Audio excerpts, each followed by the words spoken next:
મેરામણભાઈ કિસ્સાભાઈ પંપાણીયા, રહેવાસી આજોઠા, તાલુકો વેરાવળ, ગીર સોમનાથ। ત્યાં સ્થળે એકઠા થયા તો કોના દ્વારા કોને શું રજૂઆત આપી?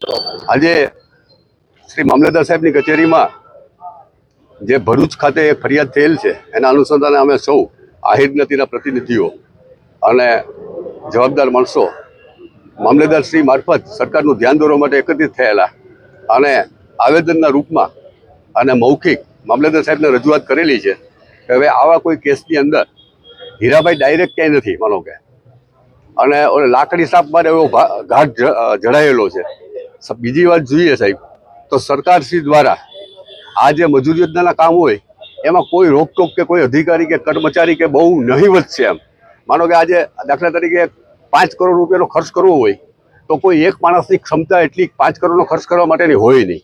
સરકાર પાસે જે સ્ટ્રક્ચર હોવું જોઈએ, સ્ટાફ વગેરે નથી, અને એવા સંજોગોમાં કંઈક ભૂલચૂકનો અવકાશ આવ્યો હોય દાખલા તરીકે, અને 3 થી 4 વર્ષ પહેલાંનો કેસ છે, અને કોઈ પ્રતિનિધિઓ દ્વારા કરેલી ફરિયાદના ભાગે હીરાભાઈને એમ કે ભોગ બનાવે છે। હીરાભાઈ ડાયરેક્ટ એમાં કોઈ નામમાં નથી એમ, પણ એવડું કોઈ કામ હોય તો મજૂરથી માંડીને એના તલાટીથી માંડીને સરપંચથી માંડીને સરપંચના પ્રતિનિધિથી માંડીને હજારો માણસોનું ટોળું થાય ત્યારે મજૂર યોજના પૂરી થાય એમ।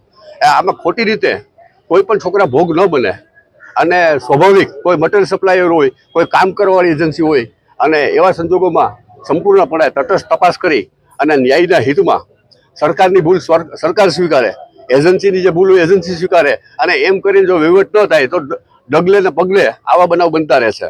મીંદડીને દૂધ પીવડાવવા જેવી વાત છે સાહેબ, મીંદડી કે દૂધ પીધા વગર રહી નહીં। એટલે આપણે સરકારનું પણ ધ્યાન દોરીએ કે સરકારે પણ પોતાના જે નાણાં હોય એનો દુરુપયોગ કાળજી રાખવી પડે, અને ઓલા તબેલામાંથી ઘોડા છૂટી જાય અને ભાઈ 4-5 વર્ષે પકડવા જઈએ એના જેવી સ્થિતિ છે। તો ન્યાયના હિતમાં કાયદેસરની કાર્યવાહી, જે ઇન્વેસ્ટિગેશન નામદાર કોર્ટ, અદાલત, એજન્સીઓ એ તટસ્થ રીતે અને મૂળભૂત રીતે તપાસ કરે। દિનેશ સોલંકી, આહિર યુવા આગેવાન, વેરાવળ। દિનેશભાઈ, જે ક્યાં સ્થળે શેના માટે એકઠા થયો છે, શું તમારી માંગ?